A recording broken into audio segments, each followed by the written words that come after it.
Welcome back to another episode of BestowCast. Bum bum bum bum bum bum bum bum bum bum bum bum bum bum bum bum. So Mr. Lobo is joining us, and we're doing the one thing we weren't allowed to do on that other Am I allowed to name drop the other podcast? Is that illegal to name drop? Yes, I think so. The other do you have is that court order? that shall not be named. That sleepless knot, sleepless knots. Sleepless knots. until Mr. Lobo, until Alan Smithy releases me of that cease and desist. I think how long have we been away from our podcast, Paul? About I think we're nearing 8 months, 9 months. I think we're nearing a year. Year? I think so. So one more year, we can jump back on it again. Yeah, it'd be like old times. We took that 2-year break. We just got to wait for another pandemic. Right. Oh boy, I can't wait. So we had a lot of not a Star Wars pilot was our first episode. We didn't talk about Star Wars. We did an extensive review of the Mandalorian season. Book of Boba Fett. Book of Boba Fett. Very extensive. Book of Boba Fett. Book of Boba Fett. Or Bath of Boba Fett is what Paul liked to call it, because everyone was dragged into the back to tank. Yeah, that has to be a nasty. Do they recycle that water? How does back to tank water get work? into my back to tank? God, you had the Wookiee in there, and there's hair clogged in it. The thing about that is, again, not enough helmeted Boba Fett.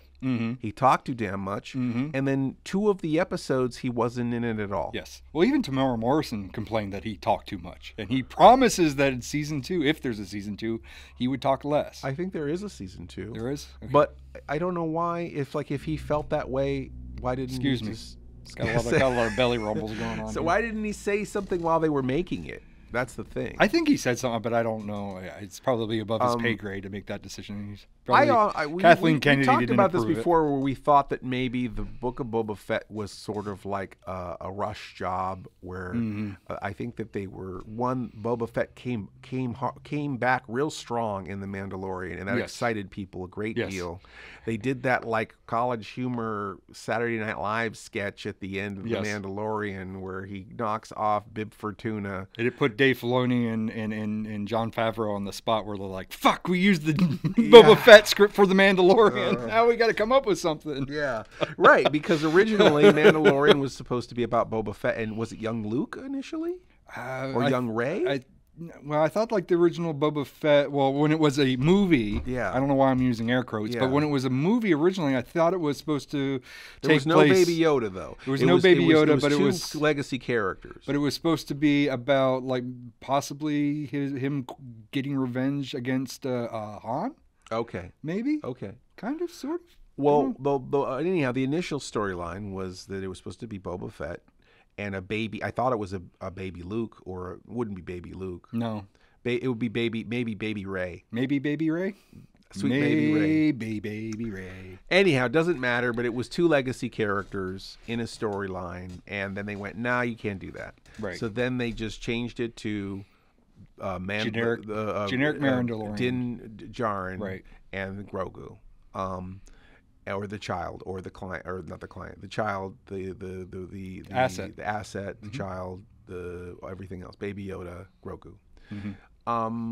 What was interesting is that again, 2 years have passed between season 2 and season 3, and if you didn't watch Book of Boba Fett, you're screwed. Right.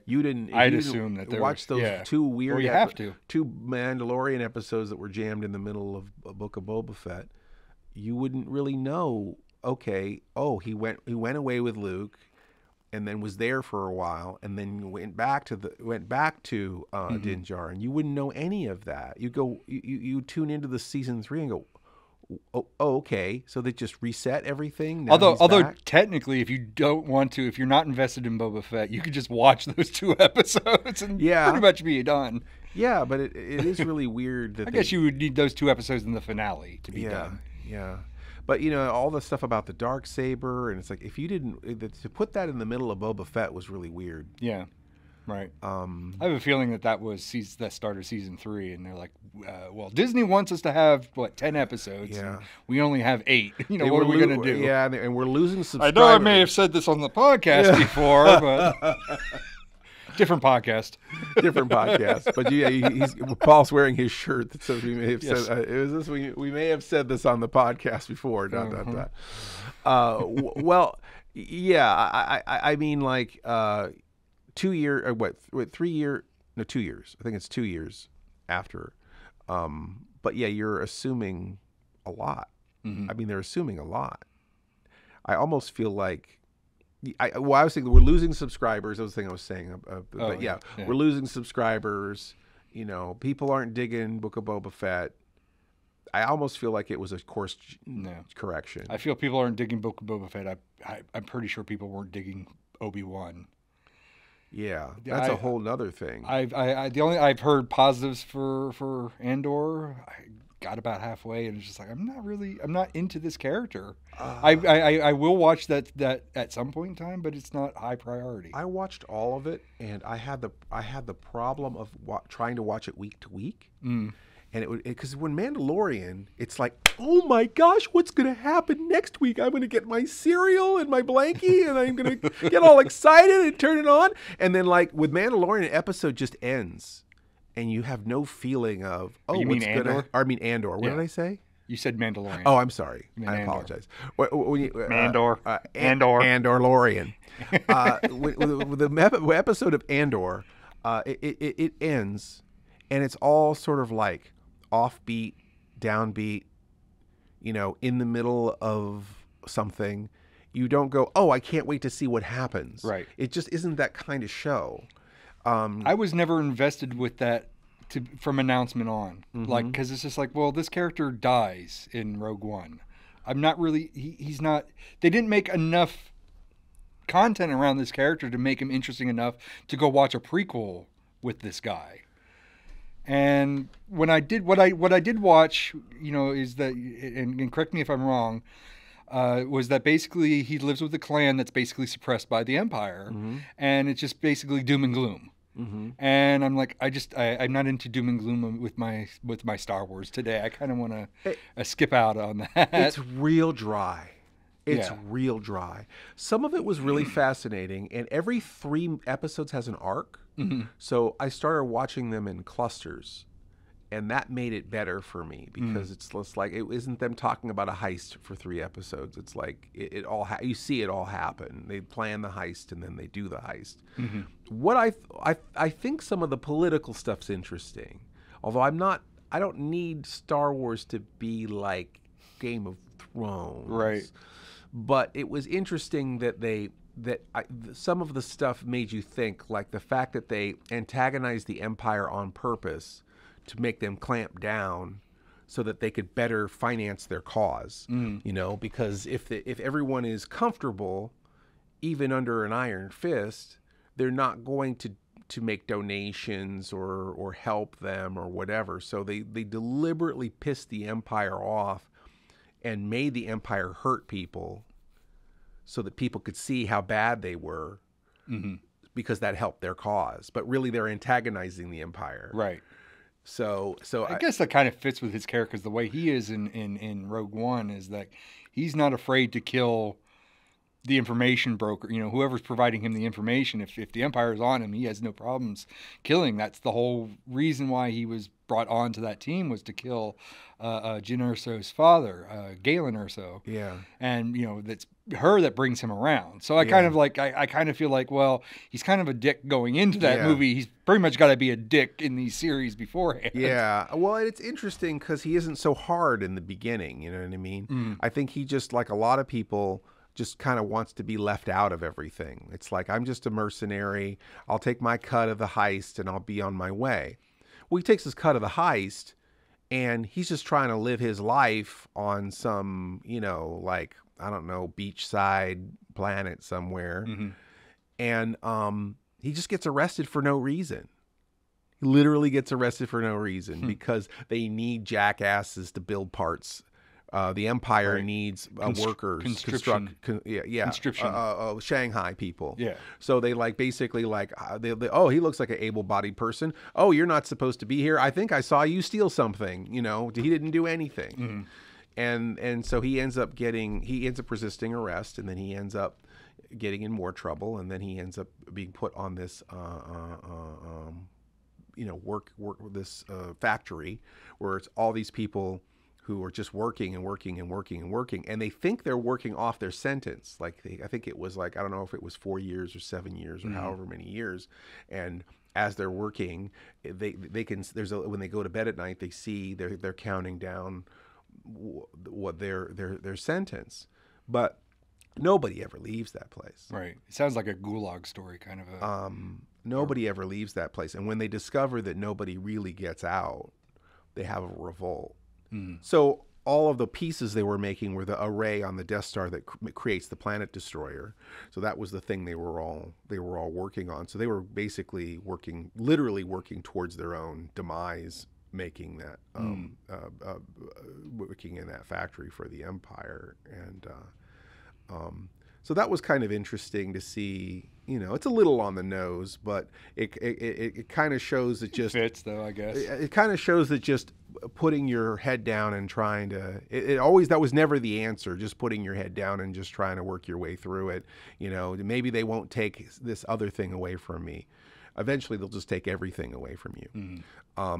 And there's the character I really liked on that show was, I think his name was Luxor, something like that. But he was basically a spy, and he has Andor work with him on the heist, and then basically his plan is to kill Andor after it.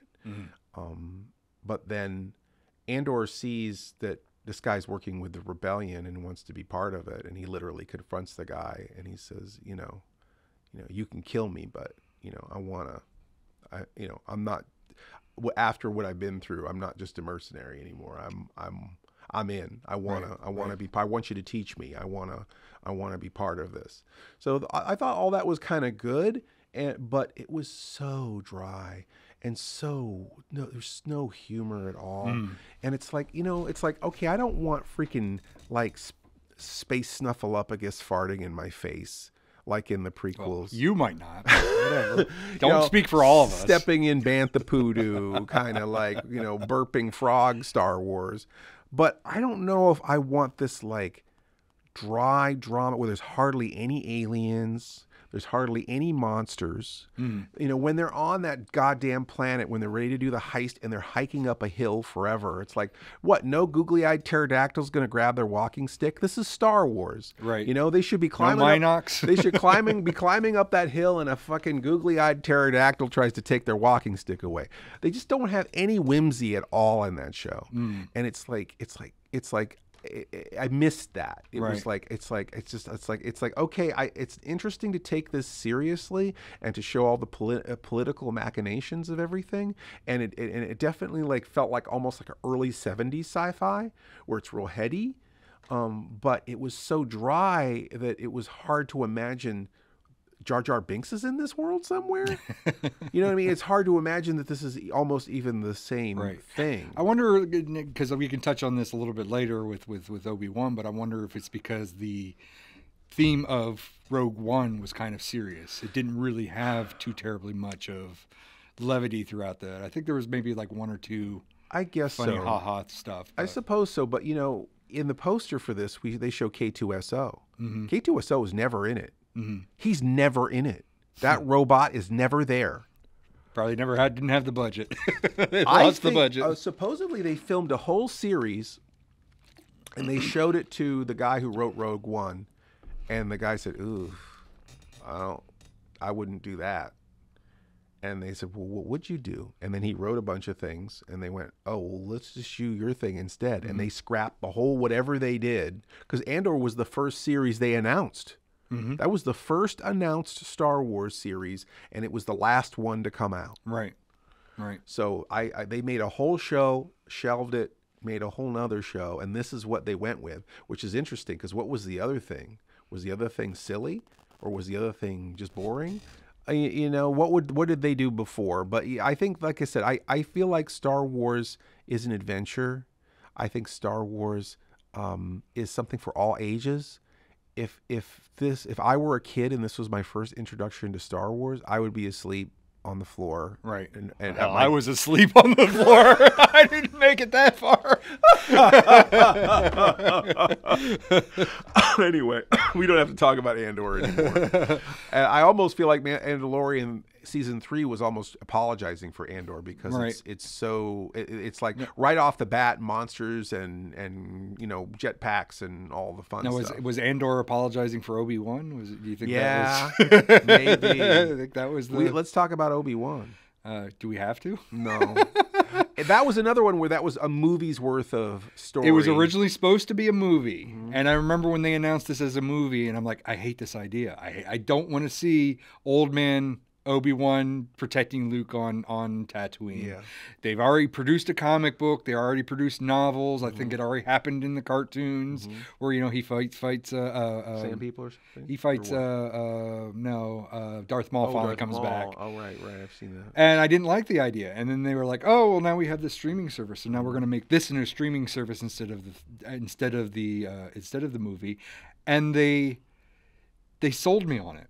Where they're like, "Oh, well, this takes place during Order 6. This is Order 66. Yes, he's on Tatooine, but he discovers that there are Jedi out there that need saving, and he has to go out there and save them. And it could you could potentially see this was like theories, but you could see Darth Maul, you could see Mace Windu, you could see Boba Fett, you could see all these characters that could be alive. There, yeah. They could be alive because we don't know if Mace Windu died. Yeah. He went flying out of that window, but everybody flies out freaking windows in Star Wars. That's adventure serial physics. You fall off an airship or you fall out a window and then you come back. And you're fine. Yeah. And I was and they sold me on that idea where it's like, well, I like that idea. And I was into probably about half of that, and then the other half of that was just complete garbage. Yeah. And I'm like,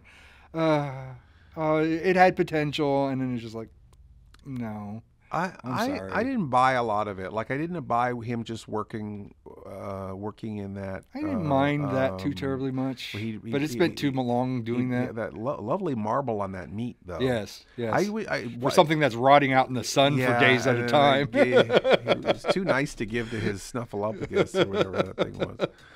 But at least we didn't see it fart, I guess. Yeah. But give it time. The special editions are coming out.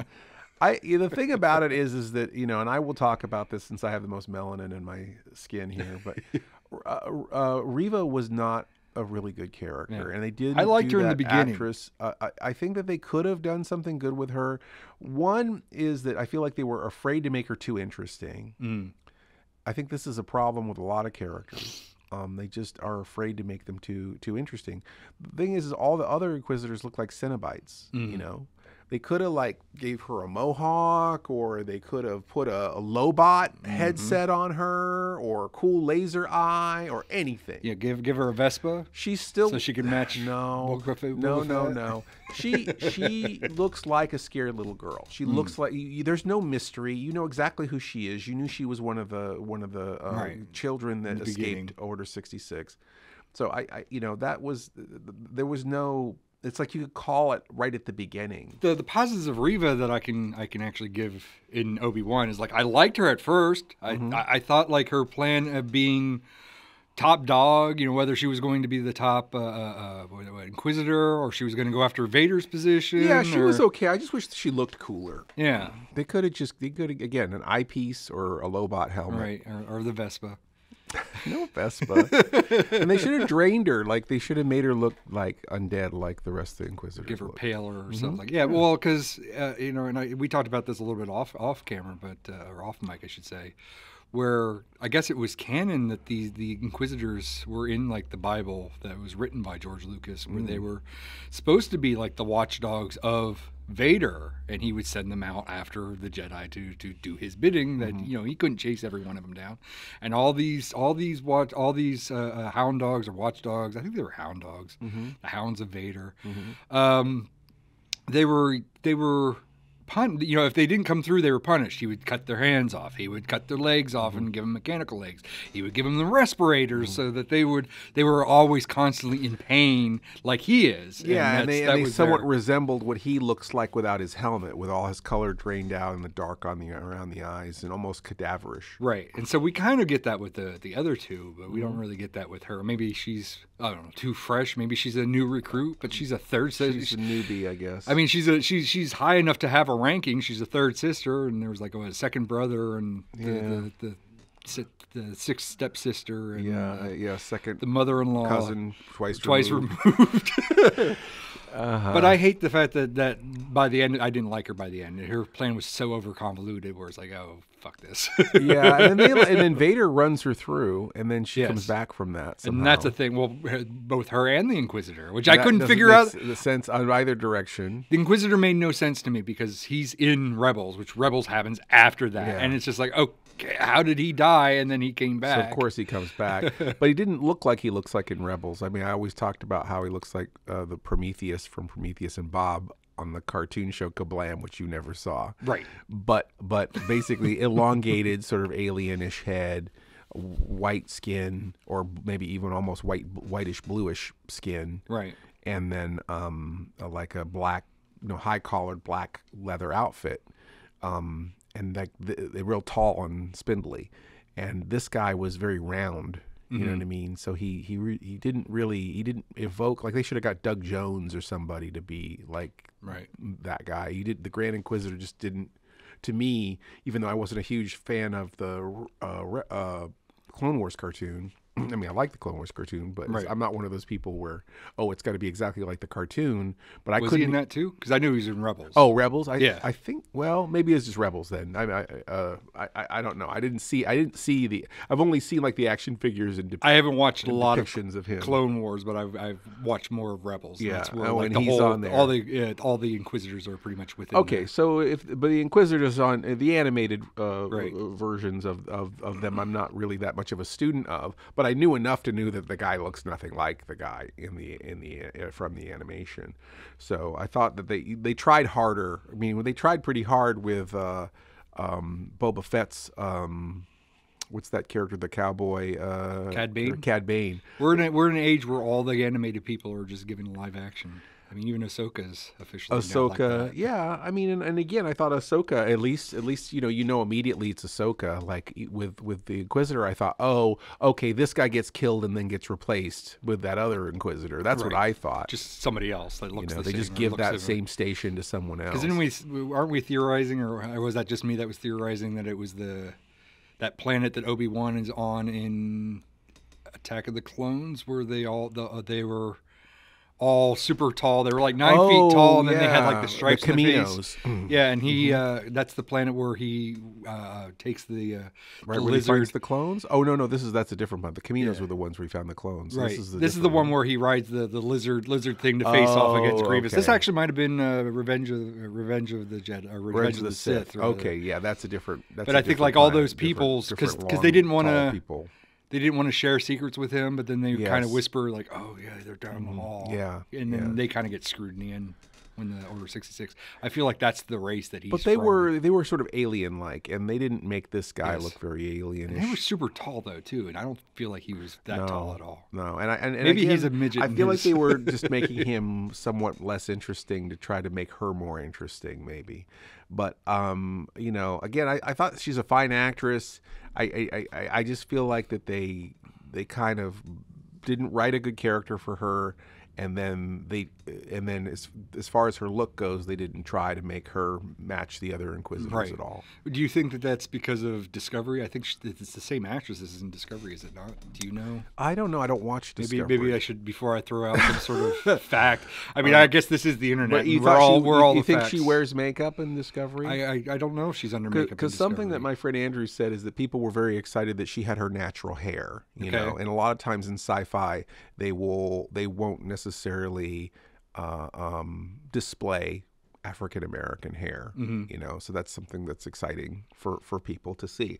And I said, she could have the hair, she could have braids even, but maybe like in a mohawk, or I don't know, there could be, glowing nodules in it. I don't know. Anything to make her interesting at all. Because she just looks like a scared little girl dressed up like a bad guy. Right. She looks like she's in a Spirit Halloween costume. So her name is Moses Ingram. Yes. And hold, please. Yep, hold, please. Please hold the line. I felt like her character was jammed in there, and a lot of the things that her motivations weren't clear throughout, so it kind of made her character... it's hard to make you either root for her as a villain or as a hero. She is not listed on Discovery, so Okay. I just made a false statement. Okay. But, you know, it's the internet, and we all claim that we're professionals. Yes, and we're all We're experts. experts, so that's my expert take. That's your expertise in saying the wrong thing. Well, that's good, because that's more, you know, that will encourage more engagement if we're wrong. Correct. If we're correct. Well, I mean wrong. No, wrong. Yes, right. I mean wrong. I mean wrong. Left. Yes. So anyhow, so like I said, they had a movie's worth of plot. I did like that confrontation with Obi-Wan and Vader at the end of that. Yes. I feel like the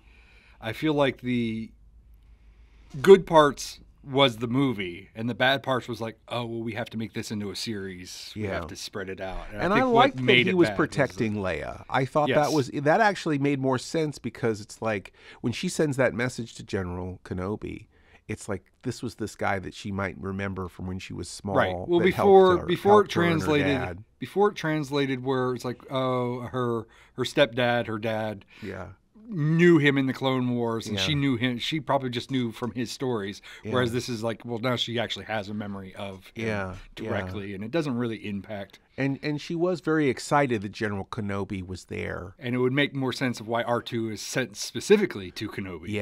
As well. Yeah. So I kind of like that a lot, and of course it kind of leaves Luke alone, because Luke is not supposed to have any adventures yet. Right. However, because he's adventure starved. I mean, that is a big part of that character. He's on a farm. Nothing ever happens until Reva goes after him. Yeah. No, Paul, nothing ever happens. But Reva goes after him. And then in the comics, Darth Maul goes after him. It's like, what the hell? Just leave Luke alone. And then somehow Aunt Beru and Uncle Owen are just like shooting guns, and like somehow they're badasses too. And I don't know. Yeah. So let's not talk about Kenobi anymore. Well, the last thing that I want to say about Kenobi is that a lot of the complaints was the piss poor writing of Kenobi. Oh yeah, and that the writers had kind of come back, because I had mentioned this back when we said about Rogue One maybe having the same. So they theme. have an explanation. So as maybe to why? the explanation that the writers gave was like, well, we kind of wrote this to emulate the prequels. And it's like, why don't you write this to emulate something freaking good? Talk about passing the buck. Oh, we wrote it poorly on purpose so it would match the other material. No, that doesn't speak well of you. That doesn't speak well of the other films. I mean, at least with what Dave Filoni and Jon Favreau have done, it's like everything they've done, they worked extra hard to support those things that weren't written as well, right? And to sit there and softball it because, well, you know, we want to match the shittiness of everything else. It's like, why don't you try to fill in some of those gaps and make it better, or just make it good, or just make it good. Just make it good. Just don't. Nobody liked there's nobody liked the prequels. There was a time that the prequels were dog shit. Why emulate it? Instead of just prequels shine because of the sequel trilogy. Yeah, well, definitely now. Yeah. and now with the new Rey trilogy coming out, maybe the sequel trilogy will look better. maybe that's the purpose. Maybe that's the plan. The plan. Before we move away from Obi-Wan, what's your thoughts of Ghost Qui-Gon? Are you happy to see Ghost Qui-Gon, or was that? I was happy to see Ghost Qui-Gon. I was happy to see Ghost Qui-Gon. I was happy to see kind of an origin kind of payoff. I thought that was interesting that he was trying to be in touch with his master, and we've seen Luke in touch with Obi-Wan. Right, and we've seen in the prequels that we hear Qui-Gon speak out to him. Yeah. And even Yoda says, I've been speaking to your old master. Yeah. So, you know, we kind of followed through on that. I like that, you know, but again, I have this problem with the Force Ghosts that is that I feel like when Yoda says to Luke, you know, you will see things, you'll see old friends long gone, You know, I feel like when you see a Force ghost, it's a personal thing. You'll see things long gone, but you'll never get the fucking rid of the Jedi. We'll be with you everywhere. You'll see old friends long gone. You're tapping into the Force, and you're tapping into that energy, and that vision of that person is manifesting for you as an ability. Like the Force, just like you can levitate things. Right. You can tap into the Force and talk to someone. I don't think Qui-Gon and Yoda and Mace Windu are all just walking around as ghosts everywhere. That just is that cheapens it a lot. You know, it's not ghosts in this. Not ghosts like in the sense of like Scooby-Doo ghosts, and why? Well, that's because that's Mr. Jenkins. Oh, well, yeah, that's right. It's an antique dealer in a rubber mask. We're not talking about Velma. Let's move on. Oh, that's right. But I think we only have 3 minutes. But I think that like the problem is that you've got like these really. It's like it's like every religion, right? You start taking everything literally. And it's like they were going to have all of the Force ghosts fight the Emperor at the end of Rise of Skywalker. That would have been terrible. And when they had Yoda call down fire to blow up the temple or the lightning, I just feel like that they're visions. I just feel like making them like literal physical characters. It's just another way of bringing a character back that you didn't want to kill in the first place. We're going to undo this. Yeah.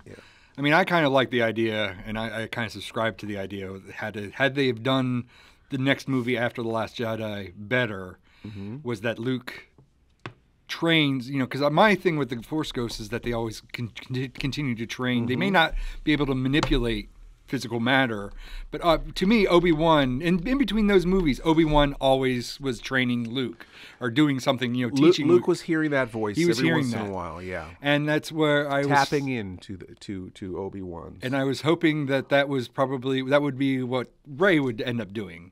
Whereas instead of Rey being, and I hate saying this word, a Mary Sue, I'd rather That's as bad as woke. As bad as woke, air quotes, make sure. But I would have rather Rey continued her training or finished her training through Luke. Luke saw the error in his ways. She's finishing her training in that final film through Luke, and and in the meantime, Luke is probably also like pissing around with Ben Solo, Kylo. You create this whole idea that the Jedi can transmit themselves across the galaxy as matter.